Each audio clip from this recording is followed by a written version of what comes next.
London, 1783.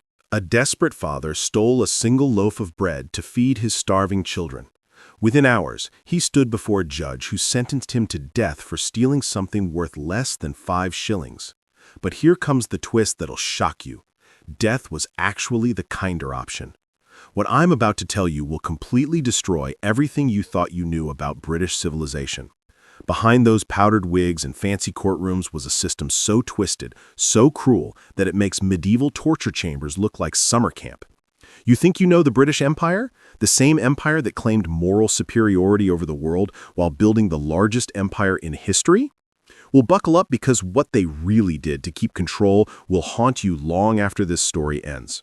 For over 300 years, Britain followed something historians call the Bloody Code. And it was not just strict, it was organized cruelty dressed up as law. We are about to dive into 6 punishment methods that reveal the dark truth about how Britain actually ruled a quarter of the world's population. Hit that like button if you are ready to uncover what British textbooks never want you to learn. And let me know in the comments where you are watching from, because chances are your ancestors lived under this system of fear. The Bloody Code, when everything became a death sentence. Before we look at the horrific punishments, you need to understand the legal system that made Britain the most violent judicial system in world history. The Bloody Code was not just tough on crime, it was a death machine that would make even Stalin blush. By 1760, over 200 crimes carried the death penalty. Stealing goods worth more than 5 shillings? Death. Cutting down someone's tree? Death. Being caught on a road with a blackened face? Death. And here's what will blow your mind.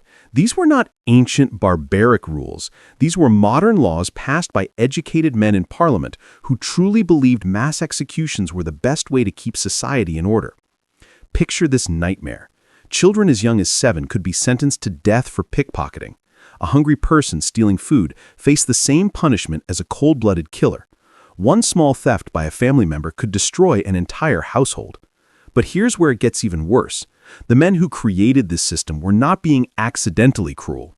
Sir William Blackstone, the most respected legal scholar of that era, openly said that making hundreds of crimes punishable by death would scare people into absolute obedience. This was not justice, this was psychological warfare dressed as law. The numbers are shocking. Between 1770 and 1830, Britain executed more people per capita than any other European country. Poor, working-class people made up more than 90% of those victims, while rich criminals often escaped punishment through loopholes and royal pardons. Justice was not blind, justice was bought. And here comes the kicker. A simple execution was seen as merciful. The real horror started when the government wanted to send a message that would echo through generations. Drawing and quartering, the ultimate horror show. When Britain wanted to show absolute power, they created the most elaborate execution method in history. Drawing and quartering was not just about death, it was the complete destruction of a human being, turned into a public show so terrifying that no one would ever forget. This brutal ritual was used for high treason, but here's what schools never taught you.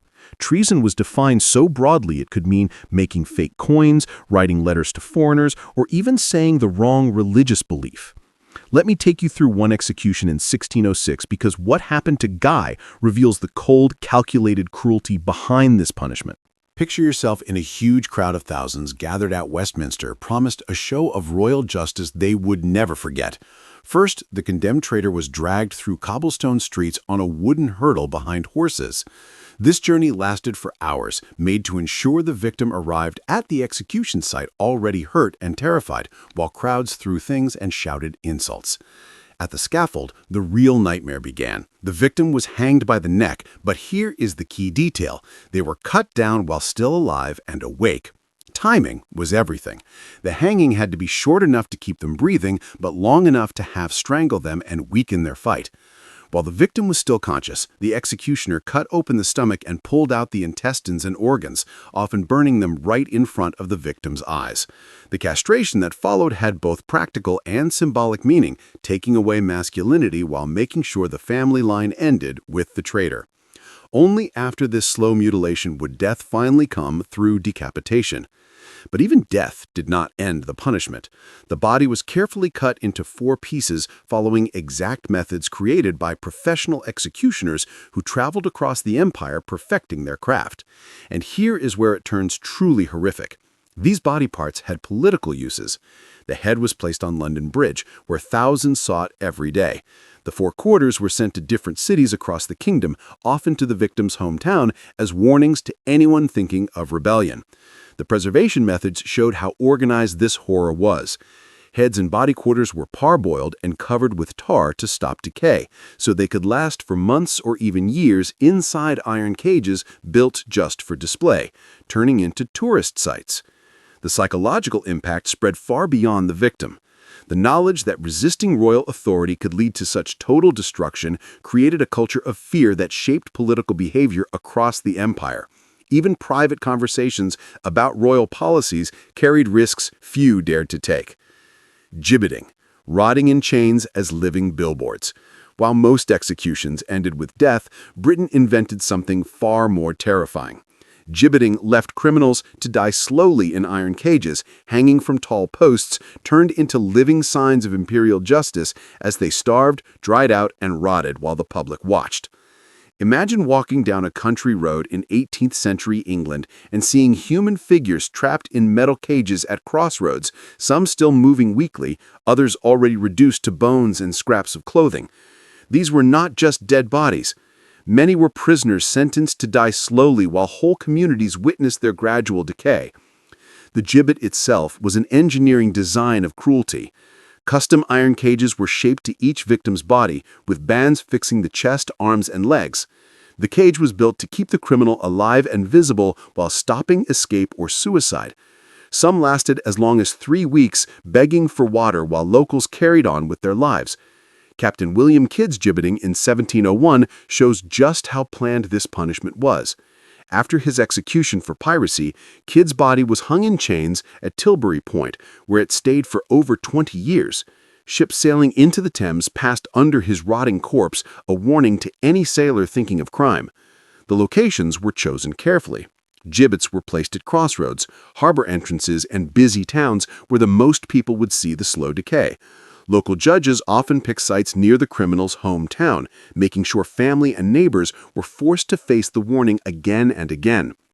What made gibbeting especially cruel was the effect on communities. Children walked past these rotting corpses every day on their way to school. Merchants carried out business within sight and smell of decomposing bodies. The psychological trauma went far beyond the immediate victim, spreading fear through entire populations. Contemporary records describe the horrific conditions. Bodies attracted ravens and insects that stripped flesh while the victims were still alive. Summer heat made the bodies decay faster, creating unbearable smells that could be noticed from miles away. Winter cold kept corpses preserved longer, making the disturbing sight last for years. The British government's gibbet records show clear planning behind this punishment. Between 1752 and 1832, over 300 criminals were sentenced to gibbeting in England alone. The Admiralty kept detailed logs of maritime gibbets, tracking wind directions and tidal patterns to make sure passing ships had the best view. Dr. Samuel Johnson, the famous dictionary writer, described the psychological effects of gibbeting on communities. His private letters spoke of towns living in constant fear, with children suffering from nightmares and adults avoiding certain roads just to escape seeing the suspended corpses. The Cat of Nine Tails. Scientific scarring. When the Royal Navy needed strict discipline among sailors forced into service, they created a weapon of torture that left men permanently scarred, but still able to work for the Empire. Imagine being forced onto a naval ship, trapped with no escape. You are accused of talking back to an officer, a crime that brings 50 lashes. You are dragged to the main deck while the entire crew is ordered to watch, knowing this could be their future too. The Cat of Nine Tails had 9 leather strands, each 3 feet long, fixed to a wooden handle. What made it especially horrific was its design. The strands carried lead weights or were knotted at intervals to cut deep into flesh. Some versions even had metal barbs that tore the skin with each strike, leaving wounds that never healed. The flogging followed strict rules designed to cause maximum pain and fear. The victim was stripped and tied to a wooden frame with arms stretched overhead. A drummer beat a steady rhythm for the lashes, making sure each one landed with cruel precision, while the ship's surgeon checked the victim's vital signs to keep them alive. Royal Navy records reveal how systematic this was. Ship logs carefully recorded the number of lashes, the crimes, and the victim's conditions afterward. Captain James Cook's Pacific voyage logs reported more than 200 floggings during one expedition, with punishments ranging from 12 lashes for drunkenness to 300 for attempted mutiny. Dr. William Smellie, a naval surgeon, wrote about the medical damage in his journals. He described cuts that went far deeper than the surface, tearing muscle fibers, damaging nerves, and leaving permanent disabilities. Many victims lived with chronic pain for decades, some unable to wear shirts because their scar tissue was too sensitive to touch. But here is the detail that shows the true cruelty. The punishment created permanent marks of imperial authority. The scars from the Cat of Nine Tails were distinctive and could never fade. Survivors carried them for life, becoming walking reminders of what happened to anyone who resisted naval discipline. Tavern owners could easily identify former sailors by their scarred backs, creating a permanent underclass marked by punishment. The psychological impact was just as powerful. Whole ship crews were forced to watch, knowing they could be next. The sound of leather hitting flesh, the screams of the victims, and the blood pooling on the deck left deep trauma for both witnesses and victims. Colonial rulers later spread the Cat of Nine Tails across the empire. Caribbean plantation overseers used modified versions to control enslaved people. Military commanders in India used similar tools for colonial soldiers. Australian prison wardens carried out systematic flogging to break the spirits of transported convicts, with some prisoners receiving over 1,000 lashes during their lives. Transportation, slow death in paradise. When British courts wanted to destroy lives without using execution, expense, or public spectacle, they created transportation, a punishment mixing exile with brutality while pretending it was rehabilitation in faraway colonies.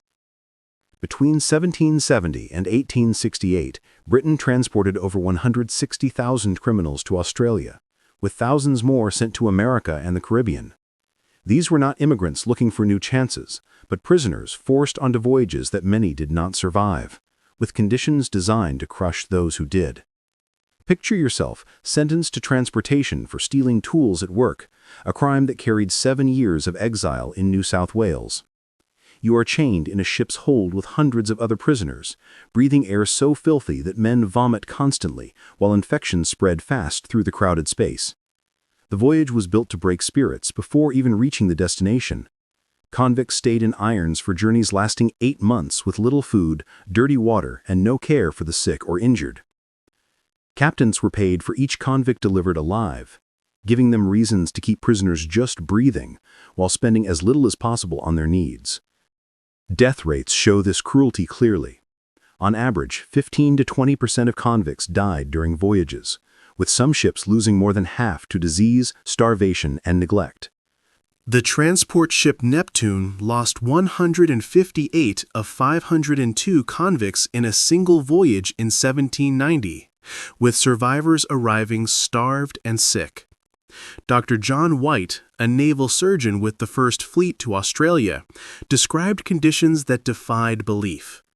In his private journals, he wrote about prisoners chained so tightly they could not stand or lie down properly, forced to relieve themselves where they sat, covered in ulcers and infections from sitting in waste. When they reached the colonies, conditions were often worse than the voyage. Convicts were given to masters who could use them without pay for their full sentence, creating slavery hidden under the name of punishment. Colonial records show constant abuse, starvation, floggings, and hard labor that killed thousands. Female convicts faced extra horrors because of their vulnerability. On ships, women often became victims of constant assault by officers and crew, with no protection or justice. The Lady Juliana, carrying 226 women to Australia in 1890, became infamous as a floating brothel, where pregnant women gave birth still in chains. In colonies like Australia, the assignment system gave masters even more power. They could extend sentences for small rule breaks, keeping convicts as unpaid workers for many extra years. Norfolk Island, the worst penal colony in Australia, became known as Hell on Earth.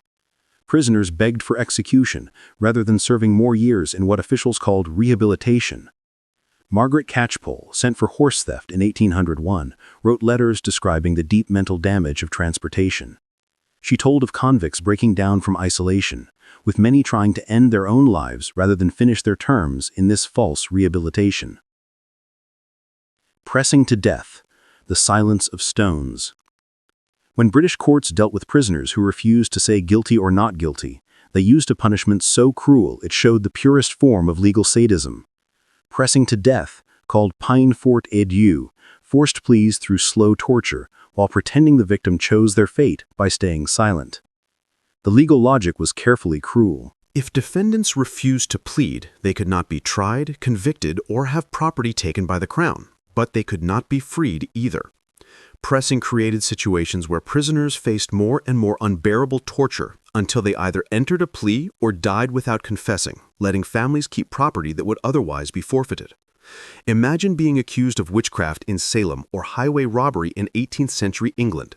Pleading guilty meant certain execution, while pleading innocent meant a rigged trial where conviction was almost guaranteed. Your only hope of protecting family inheritance was to stay silent and endure whatever the courts used to force speech. The pressing procedure followed set rules meant to increase psychological pressure while keeping the legal fiction that defendants could stop the torture any time by simply pleading. The condemned was stripped, laid on a wooden board, and another board was placed on top as stones were added one by one. What made pressing especially horrible was the length of time and the forced choice victims faced. Unlike quick executions, pressing could last days as weight slowly increased. At any moment, a victim could end the suffering by saying guilty or innocent, but saying so meant accepting either certain death or a sham trial. The way stones were placed followed a kind of grim science designed to press on vital organs while avoiding immediate death, so the mental torment continued. Stones were positioned to squeeze chest and belly, making breathing harder and putting crushing pressure on internal organs. Contemporary accounts describe the mental breakdown that usually followed during pressing. Giles Corey, pressed to death in Salem in 1692, reportedly survived 2 days under rising weight before dying without confessing. Witnesses said he gasped for breath more and more, but stayed stubbornly silent to protect his family's property. The audience rules added another layer of cruelty for victims and watchers. Family members were sometimes forced to watch relatives being slowly crushed, and they even had the power to try to stop the suffering by persuading them to plead. That created emotional torture reaching far beyond the person on the board. Margaret Clitheroe, pressed to death in York in 1586 for hiding Catholic priests, became a martyr whose courage backfired on the authorities. Her courage inspired other Catholics to resist, and the government eventually found pressing counterproductive to enforcing religious conformity. The Scavenger's Daughter, engineered human compression.